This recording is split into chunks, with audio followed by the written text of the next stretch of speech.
Bonjour, ici Maryse Poisson.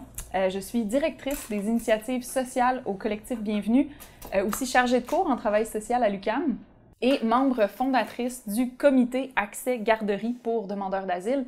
Je suis ici aujourd'hui parce que je suis travailleuse sociale auprès des demandeurs d'asile qui viennent d'arriver depuis plusieurs années. Et donc, en 2018, quand on a eu un changement dans la politique de l'accès aux garderies pour les demandeurs d'asile, j'ai travaillé à cofonder un comité pour réclamer l'arrêt de cette discrimination-là dont on va parler aujourd'hui avec Madame Chaël. Donc, peut-être que je peux inviter Madame Chaël à se présenter. Bonjour, je me présente. Je suis Chaël, je viens d'Haïti. Je suis rentrée au Canada en février 2021. Donc, je fais face à un problème dont on va discuter sous peu. Un problème qui concerne beaucoup de personnes vivant la même situation que moi.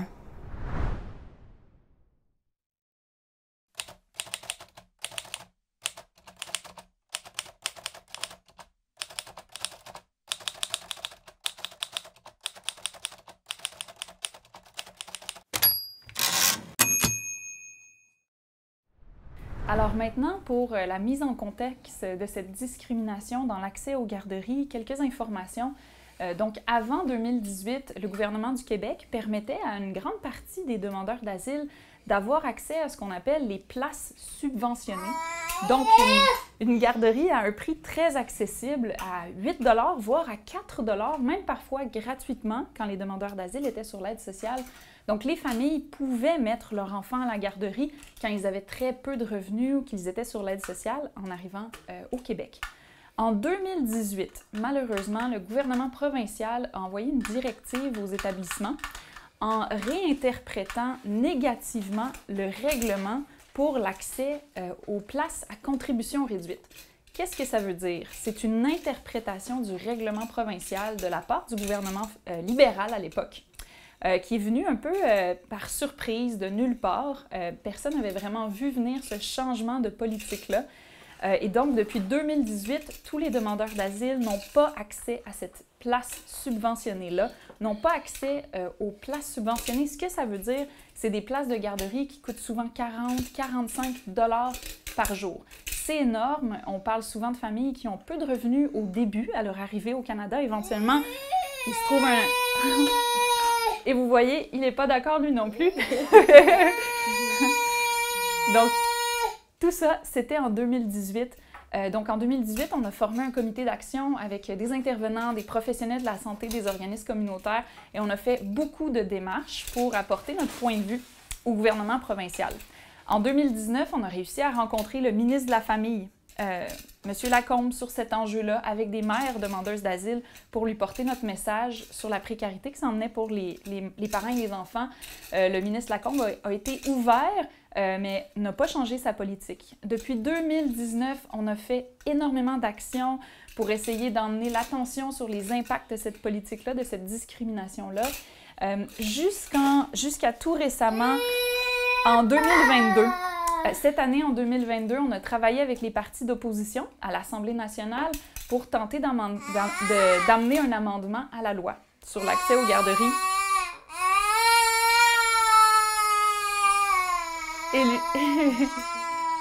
Et il nous soutenait. C'est un peu notre dernier espoir, étant donné que le gouvernement provincial refuse de nous entendre. On espère peut-être qu'à travers les tribunaux, on va gagner dans les prochaines semaines. Donc ça, c'était un tour d'horizon de cette discrimination-là depuis 2018 qui affecte énormément de familles. Quelques chiffres, hein, juste pour vous donner une idée. C'est difficile de savoir combien de mamans, combien d'enfants comme Madame Chaël sont affectés. Mais pour vous donner une idée, en 2017, on a eu plus de 50 000 demandeurs d'asile qui sont arrivés au Québec. Et là-dessus, on parle de 13 000 enfants de 0 à 14 ans. Donc, certainement des milliers d'enfants de 0 à 4 ans, on n'a pas les chiffres officiels, qui, seulement cette année-là, n'auront probablement pas eu accès aux garderies par la suite. Donc, certainement au Québec, on parle de milliers de familles qui sont affectées par cette politique-là. Maintenant, Madame Chaël, une petite question pour vous. Dites-moi, qu'est-ce que ça évoque pour vous, la discrimination dans l'accès aux garderies pour les demandeurs d'asile? Bien, étant donné que je sais que je ne suis pas la seule à être dans cette situation, avant, laissez-moi préciser que je suis ici au Canada à titre de demandeur d'asile. j'ai mon permis de travail, je suis libre d'aller travailler. Mais je vis de l'aide sociale du gouvernement. L'aide sociale me permet à peine de joindre l'aide debout. Oui. Je peux travailler, mais étant donné que le coût du service de garde est vraiment élevé, je vais devoir payer le loyer. Bon, je parle de manière générale parce que cette cause-là, il y a d'autres mamans, d'autres parents qui sont dans la même situation que moi. Donc, aussitôt que je commence à travailler, je ne vais plus bénéficier de l'aide sociale du gouvernement. Donc, mon salaire est supposé me permettre de payer les factures. Étant donné que nous autres n'ayons pas encore notre statut de résidence, on n'est pas éligible pour la garderie subventionnée. Donc, on est obligé d'avoir un salaire un peu plus élevé, nous permettant de faire face à nos factures. Moi, étant femme très active, j'ai toujours cherché du travail, mais étant donné que je vois que c'est vraiment limité le salaire, donc j'ai dû même faire une étude pour avoir un salaire un peu plus élevé afin d'aller travailler. Même là encore, c'est un peu difficile. Donc, cette question de discrimination, ça a un impact et sur la maman et sur l'enfant. Oui. Donc, pour les autres parents, je sais qu'ils vivent dans la même situation que moi. Donc, ils sont coincés, ils veulent aller travailler parce que l'aide sociale ne nous permet pas vraiment de faire face à nos besoins. On veut aller travailler, nous avons la volonté d'aller travailler, mais le fait pour nous de ne pas être éligible pour une garderie subventionnée, on est contraint de rester à la maison. Tout à fait. Et je connais tellement de parents dans votre situation. Être pris à la maison, en plus des impacts sur l'enfant, n'est-ce pas? C'est ça. Et justement, ici, alors, lorsque j'étais en Haïti, dans mon pays d'origine, il y avait la famille, il y avait les amis, donc on s'entraidait. Et il y avait des gens avec qui on pouvait laisser l'enfant. Mais laisser son pays pour venir recommencer, c'est vraiment pas évident. Moi, lorsque j'avais pas encore mon permis, je cherchais des emplois, j'étais sur beaucoup de sites, j'en avais trouvé, mais je suis tombée des nues. J'ai la volonté, je veux travailler, mais vu que mon statut de demandeur d'asile ne me permet pas à mon enfant canadien, je dois souligner que mon enfant il est canadien. Moi, je suis. Alors, à cause du statut de sa maman, l'enfant ne peut pas être subventionné dans son propre pays pour sa garderie. Là, c'est un peu pas clair. Oui, tout à fait. Tout à fait. Merci, Madame Chaël.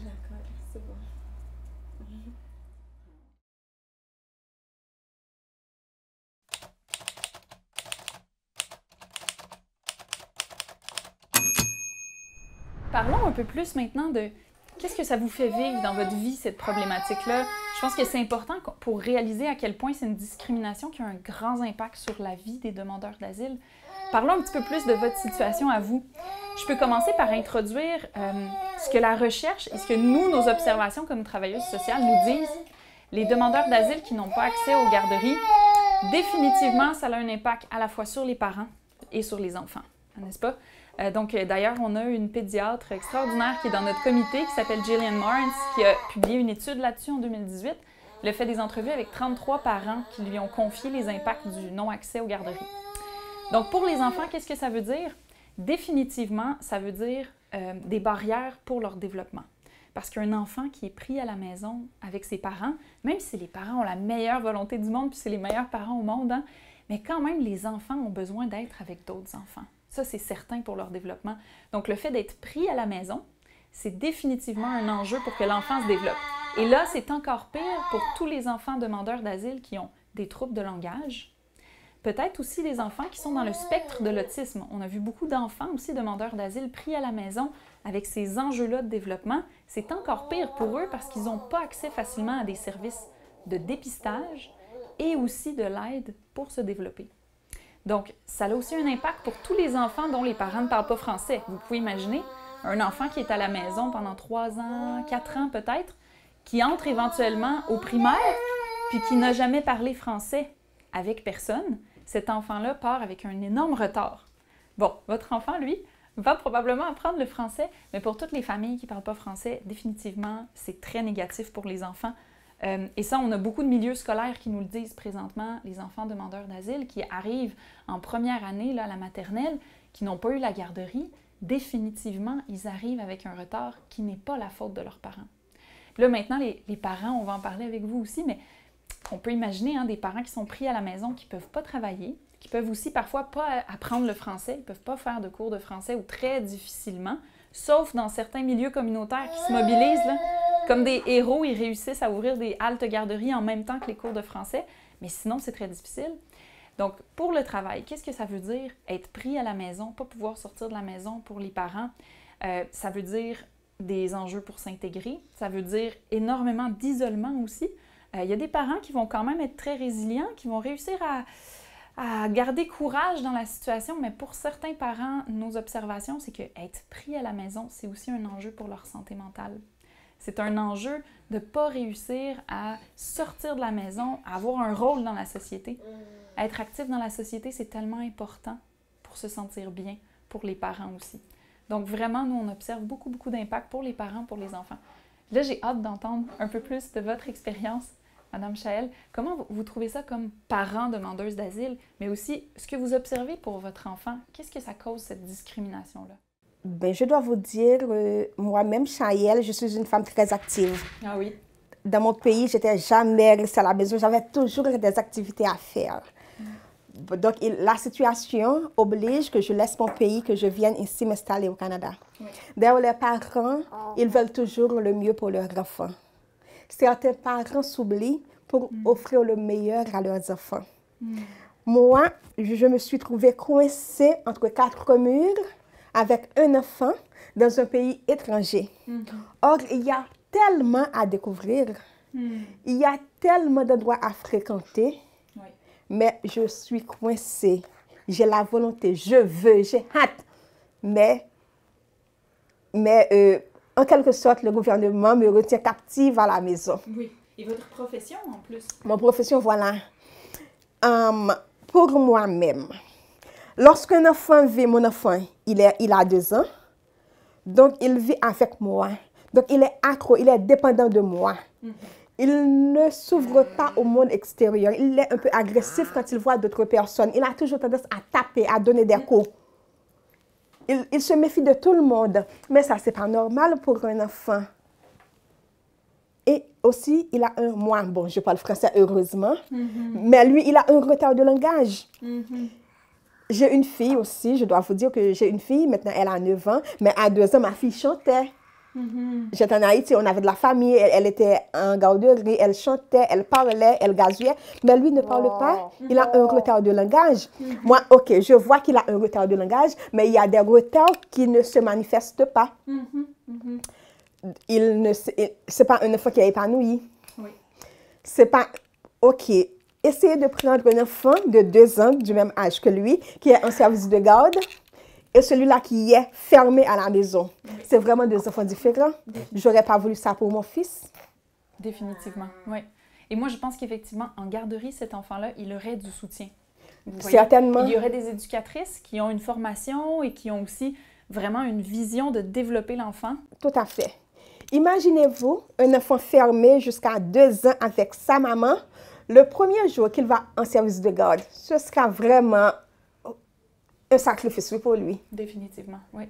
2 ans fermé avec sa maman, subitement en service de garde. Tandis que si dès 6 mois, 3 mois, il avait commencé à fréquenter d'autres enfants, d'autres personnes, ça aurait été plus facile pour lui de s'intégrer. Oui. Mais ok, mon enfant va en garderie sous peu.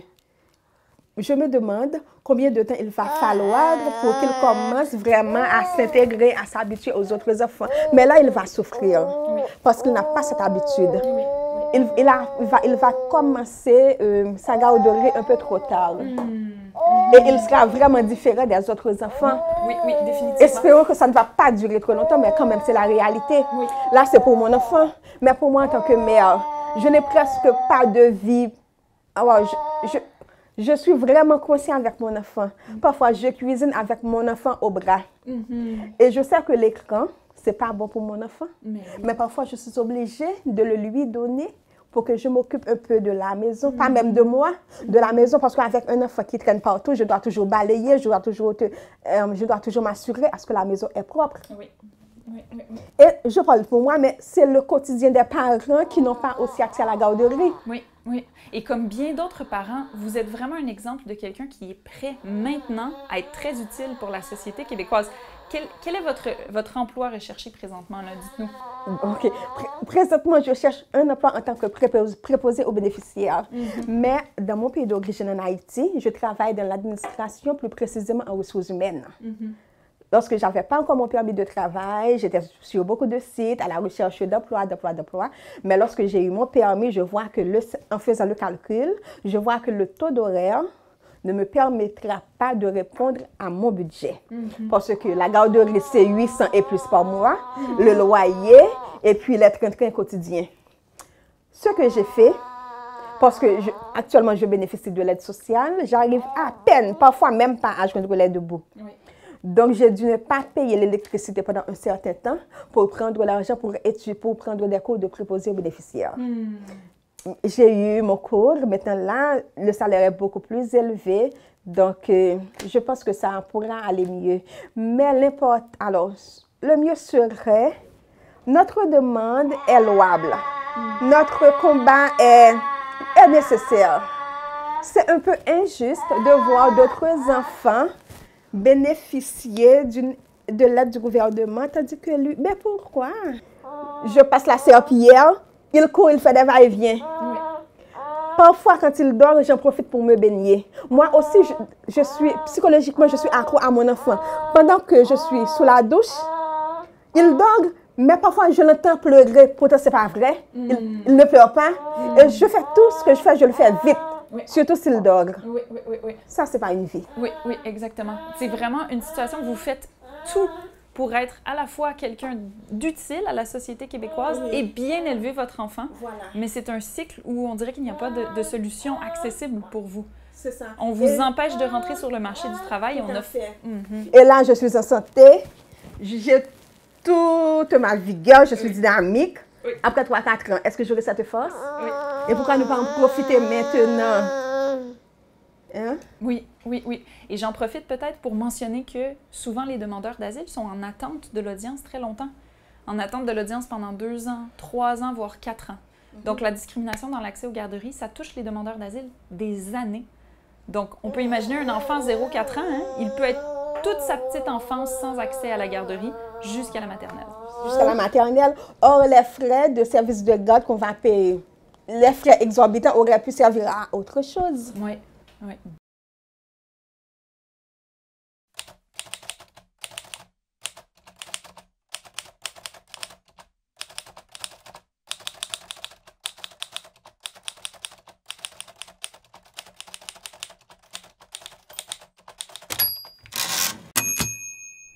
Alors maintenant, nos recommandations pour l'accès aux garderies.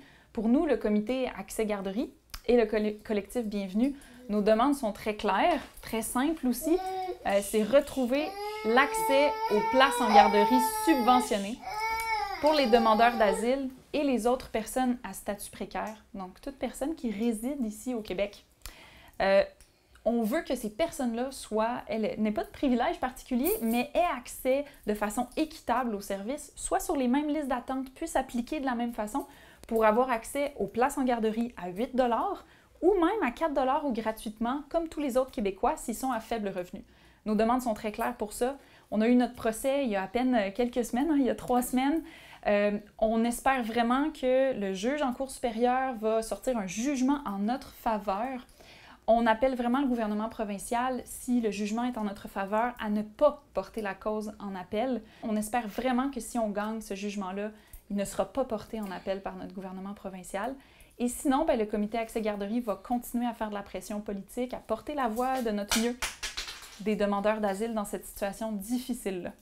Puis vous, Mme Chaël, ce serait quoi vos recommandations? De un, pour notre gouvernement provincial, mais aussi peut-être pour les autres demandeurs d'asile qui arrivent. Qu'est-ce qu'on fait dans cette situation difficile-là? Ma recommandation pour le gouvernement serait que le gouvernement fasse en sorte que nos enfants bénéficient du service de garde subventionné. Notre demande, elle est juste. Elle est non seulement juste, mais aussi nécessaire. Nécessaire et pour l'enfant et pour les parents qui voulons intégrer un nouveau pays. Donc, j'espère que le gouvernement va sentir la nécessité d'agir en faveur de nos enfants et de nous autres qui avons laissé nos siens pour venir nous installer ici au Canada. Comme je vous l'ai dit, notre demande, elle est juste et nécessaire. On ne demande pas quelque chose de superflu. Oui. On ne demande pas quelque chose notre demande, elle est juste. Je fais appel à votre bon cœur, à votre générosité, à votre responsabilité de faire en sorte que nous nous sentons mieux. De faire en sorte que nous investissions, parce que nous voulons nous investir, mais le gouvernement nous retient. On dit qu'il n'y a pas assez de main-d'œuvre, on est là, on veut travailler, mais on nous retient. Complètement. J'ai tellement à dire, mais bon, le temps est limité. Alors, ma recommandation pour les parents qui laissent leur pays, qui auront des situations pas trop stables, précaires, je leur dirais de chercher, lorsque ces parents vont louer une maison, vont dans leur appartement, de chercher du soutien mutuel au cas où le gouvernement refuserait, ce que je n'aurais pas souhaité, de subventionner la garderie de 2 enfants. Moi, je suis seule, mais essayez de trouver de la famille, des amis, du soutien du voisinage. Sinon, désolée de vous le dire, vous serez dans la même situation que moi. Ce dont je ne vous encourage pas parce que c'est vraiment difficile. Oui. C'est vraiment difficile. Je ne m'épanouis pas socialement, il n'y a pas de progrès et ceci, c'est aussi valable pour mon enfant. Pour éviter cela, bon, espérons que le gouvernement va nous entendre, mais sinon, cherchez du confort entre vous. Oui, oui. Et c'est vraiment un bon exemple parce que finalement, les demandeurs d'asile doivent seulement reposer sur la solidarité de leur père, du voisin, de l'oncle, de l'ami, pour garder les enfants. Tout ce qui reste, c'est la solidarité communautaire. Aussi, les merveilleux organismes communautaires qui réussissent à offrir des haltes garderies. Mais tout ça, c'est trop précaire. On veut que toutes les familles puissent accéder au marché du travail. Pour les haltes garderies, c'est pas vrai. Ce ne sera pas vraiment suffisant. Les haltes garderies ne gardent pas les enfants 5 jours sur 7. Oui. C'est occasionnellement. Oui, or, si vous refusez l'aide sociale, vous devez avoir un salaire. Vous devez travailler minimum 40 heures. Oui. Oui. Donc, si vous refusez l'aide sociale, il faut travailler. Halte garderie, ce n'est pas une option. Définitivement. Et donc, on peut rappeler aussi qu'il y a plus de 90 organisations qui ont co-signé notre lettre il y a à peine quelques semaines pour appuyer nos demandes. Donc, la société civile est vraiment derrière vous, derrière tous les parents demandeurs d'asile pour que les enfants aient accès aux places en garderie subventionnées. Merci beaucoup, Mme Espérons que le gouvernement fera cas de notre situation. Oui. Espérons. Merci beaucoup. Merci de m'inviter.